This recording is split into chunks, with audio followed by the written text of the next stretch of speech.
Hi guys, this lesson is on multiple meaning words. We are going to use the text from Dairy Farm to You to look at words that have more than one meaning.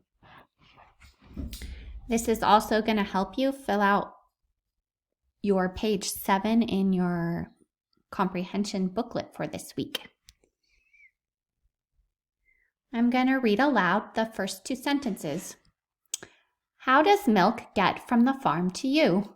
First, the cows must be milked. In the first sentence, I can tell that the word milk is a noun.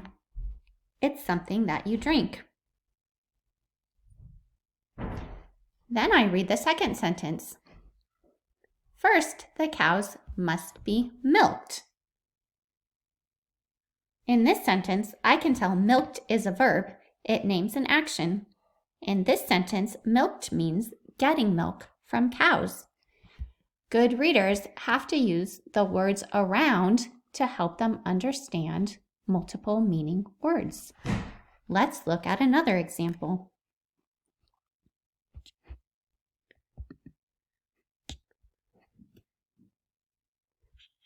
I'm going to read the second paragraph on page 36, paying attention to the word good. Milk is a good. Think about what the word good means in this sentence. Milk is a good. How is this word used in the sentence? Does it name an object, an action, or describe something? What does it mean? Milk is a good. I know that good can mean something is nice or it tastes good, but that is not the meaning in this sentence.